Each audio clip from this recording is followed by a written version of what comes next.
জগন্নাথদেব উঠে পড়েছে, দেখতেই পাচ্ছেন।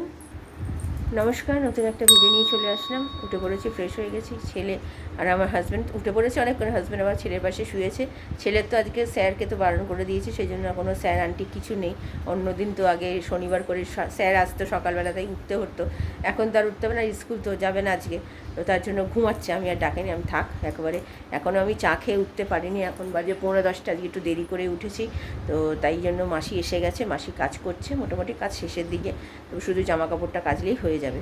তো রান্নাঘরে যাই, এবার রান্নাঘরে গিয়ে আজকে চা করি, চা খাবো। আমার হাজব্যান্ডও খাবে বলছে। ওয়েদারটা একটু ঠান্ডা ঠান্ডাই আছে, অসুবিধে নেই। বেশ ঠান্ডা ঠান্ডা হাওয়াও দিচ্ছে। কাল বৃষ্টি হয়েছে যেহেতু পরশু দিনে, কালকে ভেবেছিলাম বৃষ্টি হবে, যা ওয়েদার করেছিল দুপুরবেলা, বৃষ্টি কিছু হয়নি। তো মেঘলাটা কেটে গেছিলো। তো আমার সবথেকে প্রবলেম হয়, আমার হাজব্যান্ডের স্কুটি নিয়ে বেরোলে না ভীষণ চিন্তা হয়। এই কোনো ভিজেও যা পরশু দিন যেমন ভিজে গেছে, তো সেই ভেজা জামা কাপড় পরেই কাজ করেছে, জামা কাপড়টা এমনি ভেজাতে অবস্থাতেই শুকিয়েও গেছে গায়ে। তো সেটাতেই ঠান্ডা লাগার চান্সেস হয় না বেশিরভাগ। তো চলুন, আজকে তো রান্নাবান্না বলতে গেলে কিছু নেই, সবই করার আছে। যেমন মানে গতকাল তো করেছিলাম এঁচোড়টা রয়েছে, রাত্রিবেলা রুটি দিয়ে খাবো। অনেকটাই এঁচোড় আছে, হয়তো অত এঁচোড় লাগবে না, রেখে দেবো একটু, মানে কালকে খেয়ে নেবো অল্প একটু। আর আজকে রাত্রে খাবার, সকালবেলা তো আজকে আমার হাজব্যান্ডকে ভেবেছিলাম পাটপাতা এনেছে, পাটপাতা বড়া দিয়ে ভাত খাবো। তো সকালবেলা জলখাবারে বিরিয়ানিটা খেয়ে নেবো, কিন্তু আমার হাজব্যান্ড বললে দরকার নেই, থাক, পাটপাতাটা কালকে বরঞ্চ সকালে করবে।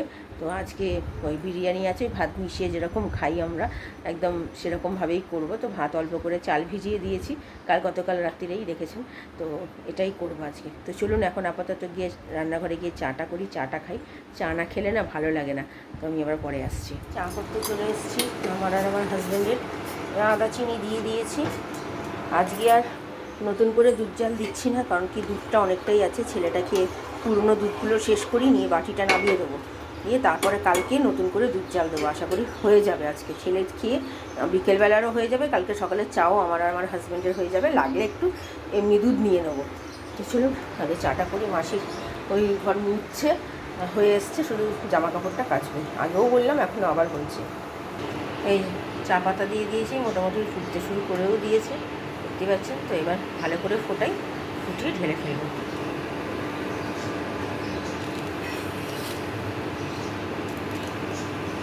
এই চা রেডি আমার হাজব্যান্ডের, আর এখানে দুধ জাল দেওয়াও হয়ে গেছে। তো চলুন আগে চাটা খাই। রান্নাঘরে চলে এসেছি, আজকে রান্না করতে নয়, এমনি টিফিন করতে। তো বলতে গেলে রান্না তো রয়েছেই, আপনাদের সকালেই বললাম যে বিরিয়ানি আছে, বিরিয়ানি খাবো। তো অনেক দিন ধরেই আমার ছেলে টিফিন একটু পাউরুটি খেতে চায়। তো মানে ডিম পাউরুটি আমার মা আজকে করেছে, তো মা বলল যেভাবে আমি করছি সেভাবে কর। তো সেই মা বলে দিল, সেইভাবে করছি। সিম্পল, যেমন লঙ্কা পেঁয়াজ কেটে বেসন দিয়ে একটুখানি নুন হলুদ একটু চিনি, আমি একটু সুজি দিয়েছিলাম সবগুলো, আর ডিম দিয়ে একসাথে মানে গুলে তারপরে মানে পাউরুটিগুলোকে জাস্ট এপিট ওপিট করে মানে ব্যাটারের মধ্যে দিয়ে ভাজা। সিম্পল, এটা একদমই সোজা, অনেকেই করে হয়তো। তো আমি সেভাবে করেছি, খেতে খুবই ভালো হয়েছে। আজকে টিফিনে এত মোটা করে পাউরুটি এসব খেয়েছি আমি, সেই জন্য আর দুপুরে কিছু খেতে পারিনি। যেহেতু ভয়েস ওভারটা পরে দিচ্ছি তাই আপনাদেরকে বলছি। তো খুবই ভালো খেতে হয়েছে, আর ক্রিস্পি হয়েছিল ওই যেহেতু সুজিটা দিয়েছিলাম বলে। সস দিয়ে, টমেটো সস দিয়ে খেয়েছি, এত ভালো লেগেছে। আমার হাজব্যান্ডেরও খুব ভালো লেগেছে, আর আমার ছেলের তো কোনো কথাই নেই। তো ঠিক আছে, চলুন আমি আবার পরে আসছি। বিরিয়ানি আমি এখন খাচ্ছি, এটা আমার ছেলের, আর এটা হচ্ছে আমার। এটা আমি রেখে দেবো, রাত্রিরে খাবো, আমার পেট পুরো ভর্তি। তো আমার হাজব্যান্ডকে আমি খেতে দিয়ে দিয়েছি। তো চলুন তাই খাই। এই যে খেতে দিয়ে দিয়েছি। তো চলুন, এই যে আমি একটু গ্লুকন্ডি করে নিয়েছি, ভীষণ জল তেষ্টা পাচ্ছে। সকালবেলা ওই পাউরুটি খেয়েছি বলে, তাই এখন আর কিছু খাবো না, শুধু এই গ্লুকন্ডি খেয়েই থাকবো। এখন বাজে 1:25। তো চলুন আমি পরে আসছি। ছেলেকে খেতে দিয়ে দিয়েছি, ও বললো একটু পরে খাবে, তাই একটু দেরি করেই দিলাম। এখন 3:10 বাজে। আমি তো খাবো না, আমি রাত্রিরে খেয়ে নেবো, আমার আর পেটে জায়গা নেই। না, তুমি এখন খাচ্ছ আবার রাত্রিরে কিসের? না না, ওইটা আমারটা আমিই খাবো। মা গো, এত কেউ খায় নাকি? কালকে খেয়েছো, আজকে ভাত মিশিয়ে দিয়েছি, আমি তো রেখে দিয়েছি, আমি তো খেলাম না। যাও তুমি এটা খাও, রাত্রিরে রুটি করাবো, আর ইয়ে আছে কি বলে এঁচোড়ের তরকারি, সেটা দিয়ে খাবে রুটি। দেখুন মুখ দেখুন, যে আমি বিরিয়ানি রাত্রিরে খাবো বলে উনিও খাবেন, ওইসব চলবে না। চলো ততই করে খেয়ে নিয়ে একটুখানি ঘুমালে ঘুমাও, নাহলে যাও পড়তে বসো। আর ঘুম হবে কোত্থেকে? 10:30টায় উঠেছো। হ্যাঁ এখন পড়তে বসবে, কিন্তু পড়াটা কিন্তু যেন হয়, ঘুরে বেড়াবে এরকম করো না। আমি এখন একটু শোবো, আমি সকাল থেকে উঠে তোমাদের আজকে টিফিন করতে করতেই আমার অনেক টাইম চলে গেছে। টিফিনটা কেমন লেগেছে সেটা বলো। টিফিনটা কেমন লেগেছে সেটা বললে না তো। ভালো আছে, ঠিক আছে, তাহলে চলো। হ্যাঁ করবো, পরে করবো, আবার ছুটি পাও আবার করবো, ঠিক আছে। ইভিনিং, এখন বাজে 3:30, অনেকটা বেলা করেই আসলাম। কারণ কি আজকে সব কিছুই দেরি হয়ে গেছে, বলে না যেদিনকে কাজ একটু কম থাকে একটু আলিস্যি বেশি হয়ে যায়। তো টিফিনটা করার পরে বেশ অনেকটা টাইম ছেলেকে একটু পড়িয়েছিলাম, পড়াশোনা করিয়ে তারপরে ছেলেই স্নান করতে গেছে, আজকে 1টা বেজে গেছে অলরেডি। তারপরে তো আমি গেছি স্নান করতে, স্নান করে বেরিয়েছি, আজকে 2টো বেজে গেছে। তারপরে তো আমার হাজব্যান্ড আজকে দেরি করেই বেরিয়েছে, যেহেতু টিফিনটা মোটা করে খেয়েছিল, তো বললো আমার আজকে কাজও কম আছে, তো দেরি করে খেয়েই আজকে একটু দেরি করেই বেরোবো। বললাম ঠিক আছে তাই, তো তুমি বেরো। তো সেই জন্য তো দেরি করেই বেরিয়েছে, তো ও তো বিরিয়ানি খেয়ে গেছে, আর আমি আজকে আর দুপুরবেলা কিছু খাইনি। তো কারণ কি আমার পেটটা একদম ভর্তি রয়েছে, যেহেতু পাউরুটি খেয়েছি। তো আগেও বলেছি আমি এই কথাটা। তো আমি আর এখন আর কিছু খাচ্ছি না, একবারে রাত্রিবেলা খাবো, বিকেলে যদি খিদে পাই টুকটাক একটু বিস্কুট আছে এই আছে এগুলো খাবো, বা মুড়ি আছে খেয়ে নেবো, তাহলেই হবে।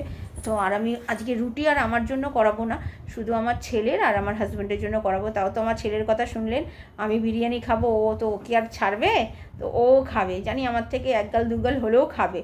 তো ঠিক আছে তাই খাক, কারণ বিরিয়ানি তো বেশি নেই, ভাতের সাথে মিশিয়েই খাওয়া। আর দেখি আর যদি কটা ভাত থাকলে তাহলে আমার ওকে একটু বিরিয়ানি দিলে, আমার ভাত থাকলে আমি একটু মানে এঁচোড় দিয়ে ভাত খেয়ে নেবো। তো এই প্ল্যানিং আছে আপাতত। রুটিটা কমই করাবো, ওই 7-8টা মতো রুটি করাবো, তাহলেই হবে, কারণ কি কেউ খাবে না, ফালতু করিয়ে তো লাভ নেই। তো ঠিক আছে চলুন, আজকে তো বিকেলবেলা আমার ছেলের একটা নতুন আন্টি ঠিক করেছি, তার সাথে কথা বলবো, আসবে 7টার সময়। তো দেখা যাক কী ফাইনাল হয়, যা হবে আপনাদের সাথে অবশ্যই শেয়ার করব। তো ঠিক আছে চলুন, এখন একটু আমি রেস্ট নিই, ছেলেকেও একটু যদিও ঘুমাবে না, কারণ 10:30টায় ঘুম থেকে উঠলে কে আর ঘুমায় বলুন না। তো ও একটু পড়াশোনা করুক, আমি একটু রেস্ট নিই, আমি আবার পরে বিকেলে আসছি। চলুন, সন্ধিতে বসে গেছে দেখতেই পাচ্ছেন, এখন বাজে 6টা 20। মাসিকে কতবার বলেছি তাড়াতাড়ি আসতে, আসে না, সেই 6টা বাজতে 5 মিনিট বাকিতে আসছে। হ্যাঁ সন্ধ্যে দিচ্ছি, যদি নতুন আন্টিটা আসবে ওই 7টা নাগাদ, তো দেখি ফোন করবো একটু পরে, কখন আসে না আসে। তো চলুন আমি পরে আসছি। গুড ইভিনিং, এখন বাজে 8টা 10। আজকে একটু হাঁটাহাঁটি করেছি, তারপর আমাদের মাসি রুটি করে দিয়ে চলে গেছে। এই মাত্র মানে একটু আগে একটা টিচারের কথা যেটা বলেছিলাম, তো এসেছিলেন, কথা বলে গেলেন, আমাদের কাছাকাছিই থাকেন, খুব একটা দূরে থাকেন না। তো তো উনি বললেন পড়াবেন, তো কথাবার্তা হলো। এখন যতক্ষণ না আসছে ততক্ষণ মানে আমি আর এখন মানুষকে বিশ্বাস করছি না। তো এখন দেখা যাক, বাবা একটু আসতে করো, তো দেখা যাক কী হয় না হয়। এখন বলেছে 1 তারিখ থেকে বলেছি, উনিও বললেন আমি 1 তারিখ থেকেই পড়াবো, কারণ কি এই মাসটা তো বলতে গেলে মাঝামাঝি মাস চলেই এসছে। তো কালকে 20 তারিখ, বুঝতেই পারছেন, আর বেশি আর কটা দিন বাকি, 1 সপ্তাহ কি 1.5 সপ্তাহ মতো হয়তো লাগবে, তার শেষ হয়ে যাবে, তারপরে 1 তারিখ থেকে পড়াবে। তো আমি বললাম যা যা বলার বিষয়ে কথাবার্তা বললাম, দেখে তো মনে হলো পড়াতে পারবে। আর উনি টিচার ছিলেন, আগে স্কুলে পড়াতেন, প্রাইভেট স্কুলেই পড়াতেন।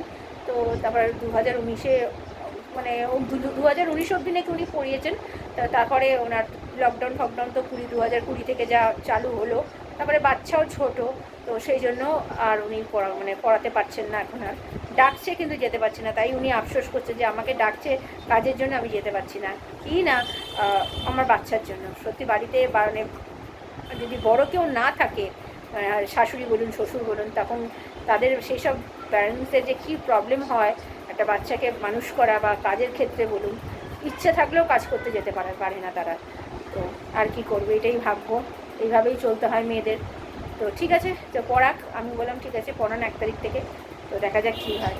তো ঠিক আছে চলুন, আর রুটি করে তো বললাম চলে গেছে, রাত্রিবেলা তো আমার বিরিয়ানিটা আছে, আমার ছেলেতেও বললাম না বিরিয়ানি, তো ছেলেকে বললাম তুই বিরিয়ানিটা খেয়ে নিস, আমি একটু ভাত আর রুটি করিয়েছি, রুটি দিয়ে মিক্সড করে আমি এঁচোড় দিয়ে খেয়ে নেবো, এই কথাবার্তা বললাম। তো ছেলে কি খুশি, যেই শুনলো বিরিয়ানিটা আমি ওকে খেতে বলেছি।